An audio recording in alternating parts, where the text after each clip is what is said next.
მოგესალმებით. სტუდია მონიტორის დღევანდელი ჟურნალისტური გამოძიება ცქრიალა შერმადინმა მოამზადა. ქართველი ფერმერები ხელისუფლების მიერ წამოწყებულ კამპანიაში ჩაებნენ. ბანკებიდან კრედიტი აიღეს, საკუთარი სახლები დააგირავეს, ჰიბრიდული სიმინდის თესლი დათესეს და გახუთმაგებულ მოსავალს დაელოდნენ. თუმცა სიმინდი არ მოვიდა.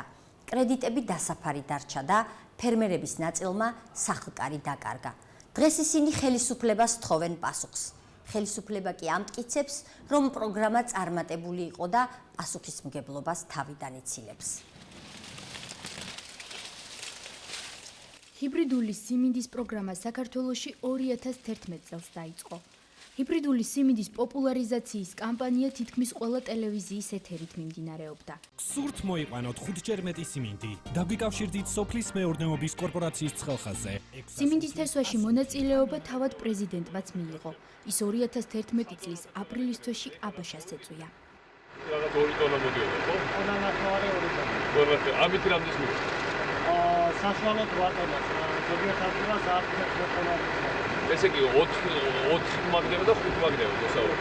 ეს რეალურად წელს საქართველოს გახდება უკვე სიმინდის ექსპორტიორი და სახელმწიფო ფერმერებს 5-ჯერ მეტ მოსავალს პირდებოდა. პროგრამის ფარგლებში ჰიბრიდული სიმინდის სოფლის მეურნეობის კორპორაციამ შემოიტანა. ფერმერი ხელშეკრულებას კორპორაციასთან აფორმებდა. შემდეგ ის ამ ხელშეკრულებით ბანკში მიდიოდა და პროექტის ფარგლებში შემუშავებული ფერმერთა 7-თვიანი შეღავათიანი დაფინანსების სისტემით სარგებლობდა. სესხის წლიური პროცენტი კი 3-დან 7%-მდე იყო.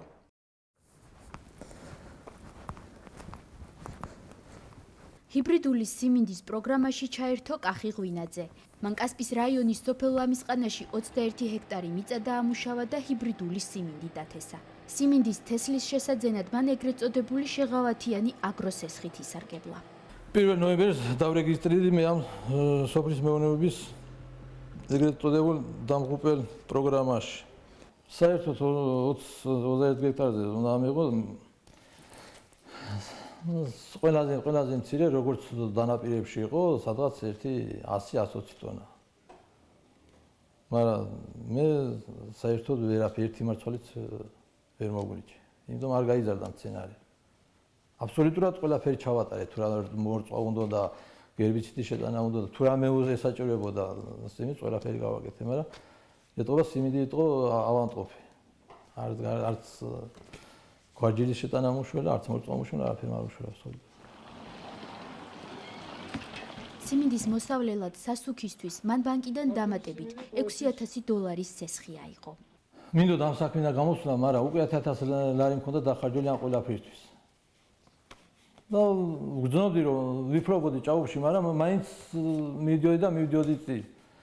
შემდეგ თვითონ ბანკმა შემომთავაზა, ბატონო კახი მოდი და ჩვენგან გაიტანეთ ის კრედიტი $6,000 მჭირდებოდა რომ შემეძინა სასუქი. თუმცა მოსავალი რითაც სესხი უნდა დაეფარა და შემოსავალიც დარჩენოდა არ მოვიდა. ბანკმა სესხის დაფარვა მოსთხოვა. მამაპაპისგანაც ჰქონდა დატოვილი ნაკვეთები, ეს იყო ვაზიანი, თუ საერთოდ იყო, ყველაფერი გავყიდე, სახლიდან ყველაფერი გავიტანე, თქვენს კარგად ხედავ, აღარაფერი აღარ არის სახლში. როგორ იყო, რაღაც მოვახუჩე რა, ეს 5,050 ლარი და გადავიხადე ძირი. ძირი თანხის დაფარვის შემდეგ ბანკმა დამატებით კიდევ $1,500 გადახდა დააკისრა. არ გადის ერთი თვე და მირეკავს ბანკის იურისტი, რომ თქვენ ბატონო კახი იცით $1,500 კიდე გაქვთ შემოსტანილი. რის მე უთხარი ხო დამპირდით რომ ყველაფერსგან თავისუფალი ვარ. აი რაღაცებს თვითონ იურიდიულად მიხსნა რაღაცებს და თვითონაც არ იცის რის $1,500 თხოვს ეხლა და ის $1,500 ამიყვანეს $2,600-ზე. ისიც ეხლა მოდის დღეს აღმასრულებელი და ალბათ რავი ბინას ასუზავენ. მართლაც ინტერვიუს დროს აღსრულების ბიუროს თანამშრომლები სახლის შესაფასებლად მოვიდნენ.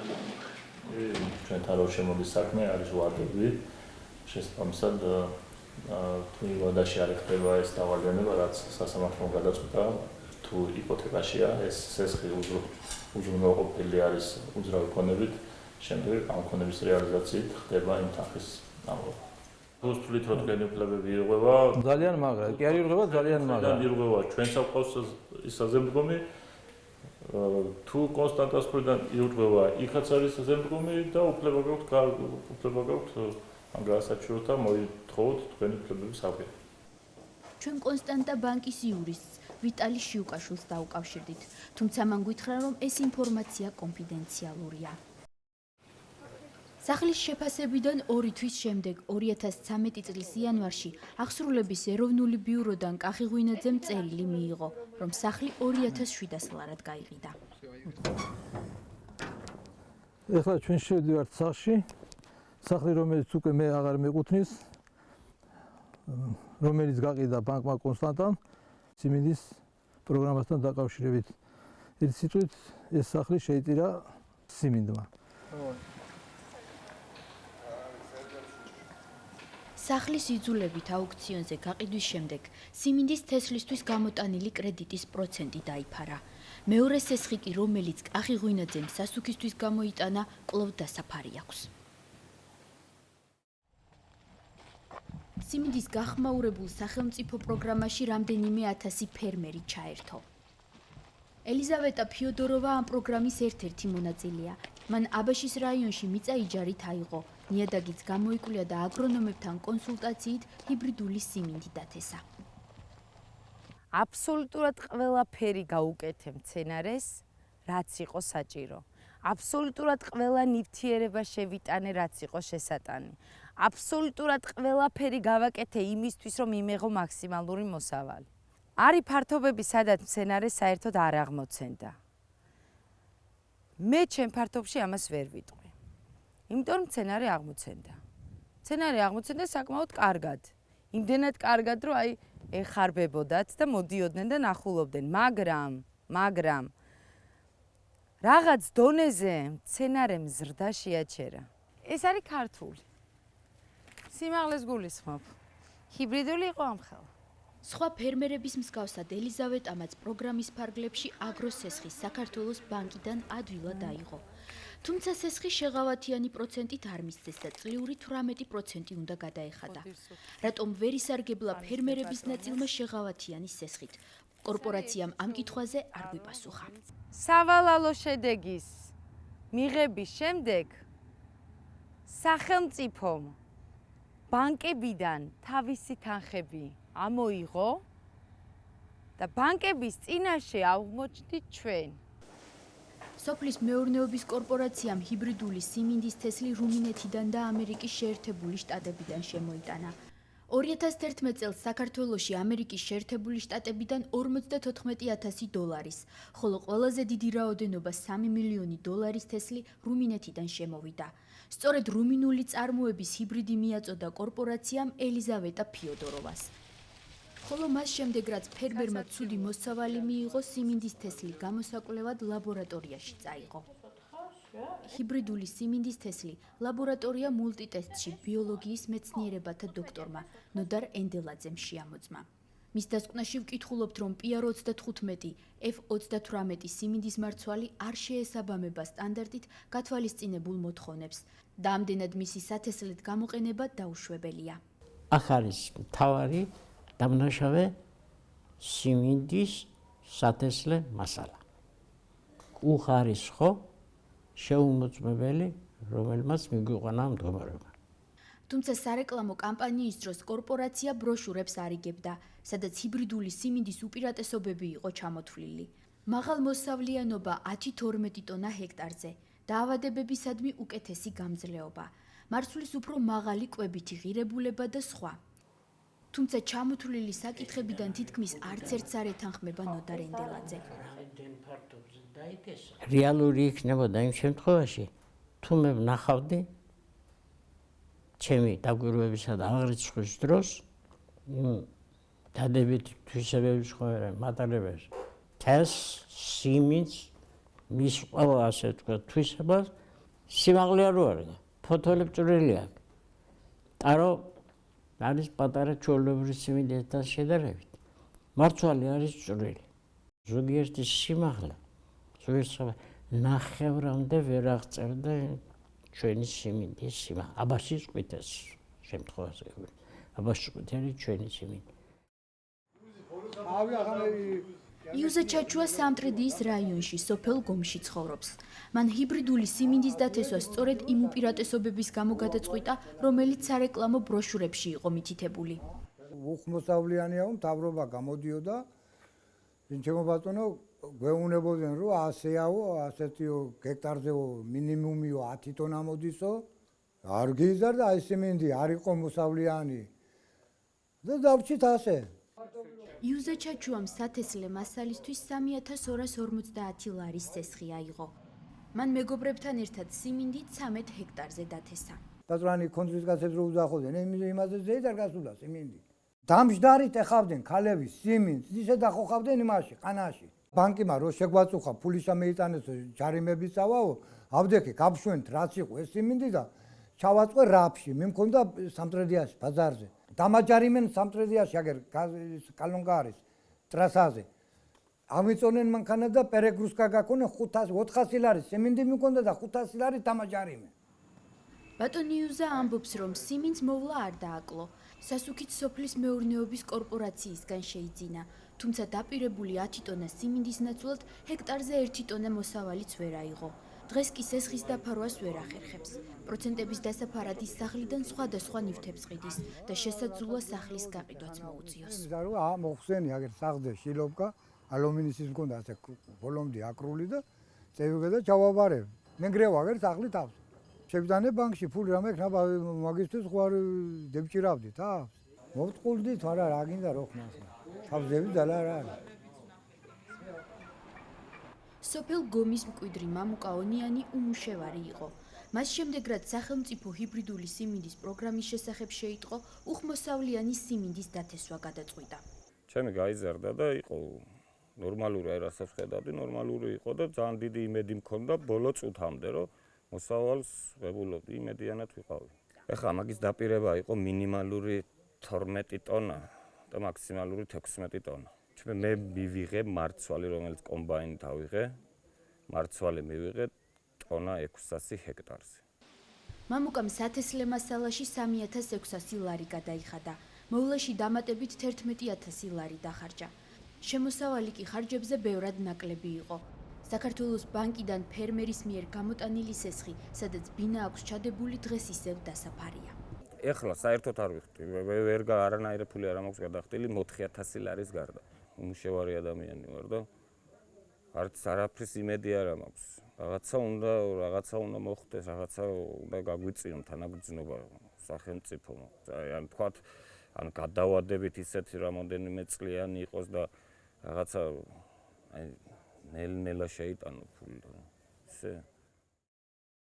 ხალხი კი არ უნდა გარბოდეს. ესეთი ბუნება გვაქვს. პრეზიდენტმა განცხადება დავალიანების ჩამოჭრის და დაზარალებული ფერმერების პრობლემების მოგვარების შესახებ 2011 წლის 28 ოქტომბერს ტყიბულში გააკეთა. თუმცა ეს დაპირება არ შესრულდა. შეიძლება ყველას არ გაუმართლა ჰიბრიდულმა სიმინდმა, მაგრამ ზოგს გაუმართლა, ვისაც არ გაუმართლა, იმასაც სახელმწიფო მიცემს კომპენსაციას იმისათვის, რომ არ ჩამოუშვას ხელები და გააგრძელოს ექსპერიმენტირება იმისათვის, რომ თავის ოჯახს ჰქონდეს უკეთესი შემოსავალი. სოფლის მეურნეობის კორპორაციამ პრეზიდენტის დანაპირების შეუსრულებლობა ასე დაგვისაბუთა. საქართველოს სოფლის მეურნეობის კორპორაცია წარმოადგენს სააქციო საზოგადოებას, რომელიც ეწევა კომერციულ საქმიანობას წესდებით და კანონმდებლობით გათვალისწინებულ ფარგლებში. შესაბამისად, კორპორაციას კომპანიის ინტერესებიდან გამომდინარე უფლება არ აქვს ჩამოაწეროს დავალიანებები. კორპორაციამ ჩვენთან მხოლოდ წერილობით ურთიერთობა არჩია და ვიდეო კომენტარზე უარი გვითხრა. სოფლის მეურნეობის კორპორაცია 2010 წელს ეკონომიკის სამინისტროს მიერ დაარსდა. როგორც მათ ვებგვერდზეა მითითებული, იგი წარმოადგენს 100%-ით სახელმწიფო მფლობელობაში მყოფ მოგებაზე ორიენტირებულ ორგანიზაციას. ჩვენ დავინტერესდით პროგრამის ფარგლებში რა რაოდენობის და ღირებულების სათესლე სიმინდი შემოიტანა კორპორაციამ. თუმცა ამაზე გვიპასუხეს, რომ აღნიშნული ინფორმაცია კორპორაციის შიდა ფინანსურ ინფორმაციას წარმოადგენს. სტატისტიკის დეპარტამენტის მონაცემებით 2011 წელს საქართველოში დაახლოებით 12 მილიონი დოლარის სიმინდის იმპორტი განხორციელდა. 2012 წელს კი 9 მილიონი დოლარის. თუმცა პრეზიდენტის დაპირება, რომ საქართველო 2011 წელს სიმინდის ექსპორტიორი გახდებოდა, ვერ შესრულდა. ქვეყნიდან გატანილი სიმინდის ოდენობა იმპორტზე ბევრად ნაკლებია. კერძოდ საქართველოდან აზერბაიჯანსა და სომხეთში 2011 წელს 994,000 დოლარის სიმინდი გავიდა. 2012 წელს კი 6,794,000 დოლარის. ჰიბრიდული სიმინდის სახელმწიფო პროგრამამ ფერმერების ზუგდიდშიც დააზარალა. ზურაბ კიკალიშვილი ზუგდიდში ოჯახთან ერთად ცხოვრობს. მან ჰიბრიდული სიმინდი 10 ჰექტარზე დათესა. 1 ჰექტრის დამუშავება 1700 ლარი დაუჯდა. ჰექტარზე კი მხოლოდ 320 ლარის სიმინდი აიღო. მან ჯამში 15,000 ლარი იზარალა. როგორც პროპაგანდაზე წეოდნენ და როგორც იყო, აი ამ ეს სიმინდი უნდა მოსულიყო დაახლოებით 12-15 ტონა ჰექტარზე. რაც პროგრამა ითვალისწინებდა, ყველაფერი ეს გავაკეთეთ, მაგრამ შედეგი იყო ძალიან სავალალო. ეხლა იძულებული ვარ, რომ სახლი უნდა ჩავდო, მე არაფერი გამოსავალი არ მაქვს და ეს სახლიც ალბათ დამეკარგება, იმიტომ რომ მე არაფერს არ ვაკეთებ, არ მუშაობ არაფერი. მან დახმარებისთვის ადგილობრივ თვითმმართველობას მიმართა. ფაქტზე 2011 წლის 16 ოქტომბერს სპეციალური აქტი შედგა, სადაც ვკითხულობთ, რომ ნაკვეთი მთლიანად გაცუდებულია, სიმინდი აღმოჩნდა უხარისხო და მატლიანი, რომელსაც ხელს სპეციალისტი, გამგებლის რწმუნებული და მაჟორიტარი დეპუტატი აწერენ. პროფესორი აგრარიკოსი პაატა კოღუაშვილის სიმინდის სახელმწიფო პროგრამას წინასაარჩევნო PR კამპანიას უწოდებს. ამან კი მისი აზრით კატასტროფულ შედეგებამდე მიიყვანა პროგრამაში მონაწილე ფერმერები და გლეხები. შედეგი რომ იქნებოდა კატასტროფული, იმთავითვე იყო ცნობილი, რადგან ეს იმდენად ნაუცბადებად გააკეთა საქართველოს სოფლის მეურნეობის სამინისტრომ, რომ შედეგი ცნობილი იყო. რაოდენ წარმატებულიც არ უნდა იყოს ის ჯიში იქთვა, ან ის ჰიბრიდი და შენ იმის ასე პირდაპირ მოტანა გინდა ქვეყანაში, სადაც არ არის შესწავლილი მისი ჩემბატონო ბიოგეოკლიმატურ პირობებთან მისი აქვე მას ჰარმონიზაცია, ასე შემდეგ და ასე შემდეგ, ის არასოდეს არ მოგცემ შედეგს. კოპირება არ იძლევა არასოდეს შედეგს. ფერმერების ნაწილმა სახლი, რომელიც კრედიტის სანაცვლოდ გირაოში ჰქონდა ჩადებული, უკვე დაკარგა. ნაწილის ქონება დაყადაღებულია და აუქციონს ელოდებიან. ზოგი კი სახლიდან ნივთების გაყიდვითაა დაკავებული, რათა კრედიტის პროცენტი დაფაროს. ისინი პასუხისმგებლობას სოფლის მეურნეობის კორპორაციას აკისრებენ, რომელიც ამ შენობაშია განთავსებული. ჩვენ კითხვით კორპორაციას მივმართეთ, რომელმაც გვიპასუხა, რომ ჰიბრიდული სიმინდის პროგრამა წარმატებით განხორციელდა. წარმატების დასადასტურებლად კი შემდეგი მონაცემები გამოგვიგზავნა. 2011 წლის განმავლობაში შიდა ქართლის ტერიტორიაზე საშუალო მოსავლიანობამ ჰექტარზე შეადგინა 5,4 ტონა, ქვემო ქართლში 4,1 ტონა, კახეთსა და იმერეთში 3,6 ტონა, სამეგრელოს ზემო სვანეთში 3,5 ტონა, ხოლო მცხეთა-მთიანეთში 3,1 ტონა. საქართველოს სტატისტიკის ეროვნული სამსახურის მონაცემების მიხედვით საქართველოში სიმინდის საშუალო მოსავლიანობა 2010 წელს შეადგენდა 1,4 ტონას, ხოლო 2011 წელს 2,3 ტონას. ზრდა აღინიშნებოდა სრულიად საქართველოში. პროექტის წარმატებაზე საუბრობდა მთავრობის ხდომაზე სოფლის მეურნეობის ყოფილი მინისტრი ბაკურ კვეზერელი და პრემიერი ნიკა გილაური. წარმატებული პროგრამაა, თუმცა სპეციფიკური პლატფორმა საუკეთესო შედეგები ბოლო ათის განმავლობაში იყო 1,8 ტონა ჰექტარზე, ანუ 800 კილოგრამ ჰექტარზე, დღეს 3 ტონა, რაც პრაქტიკულად გაორმაგებაა მოსავლის. 10 დღიანი პროცედურა არის, უბედურება. თუმცა წარმატებულ პროექტს ბევრი დაზარალებული ჰყავს. ჰიბრიდული სიმინდი ფერმერებმა აბაშის რაიონშიც დათესეს და აქაც იზარალეს. მე სპეციალური ტრაქტორი დავთესეთ, რომელიც კორპორაცია მოგვაწოდა. ასევე ვეგეტაციას აღმოცენებას აკონტროლებდა თვით კორპორაციის წარმომადგენლები ჩვენთან. მაგრამ საბოლოო ჯამში მოსავალი საერთოდ არ მივიღეთ. დათესილი რამდენ ჰექტარზე გქონდა? 10. ზე იყო და არ შემარბოვიდა მოსავალი. საერთოდ არ არის. არნახული აღმოცენება იყო ჩვენი ადგილობრივი ჯიშისა და ის ჰიბრიდული საშინელება არც ზალი მე არ ამიღია პირადად. გადასახდელი მაქვს მე პირადად 13,000 ლარი. რისის საშუალებაც არ გამაჩნია და ვერ ვიხდი. თავიდან ბოლომდე ყველა ჩვენი ხელმძღვანელი იძახდა თავი პატარა სოფლის მეურნეობის მოხელიდან დაწყებული პრეზიდენტი დამთავრებული რომ ეს ქვაზეც აღმოცენდებოდა. ვის უნდა ვენდოთ ახლა? შემოსავლის გარეშე დარჩენილმა ფერმერებმა სიმინდის პროგრამით დაზარალებულთა კავშირი დააფუძნეს. ისინი ხშირად იკრიბებიან და დღემდე გამოსავალს ეძებენ.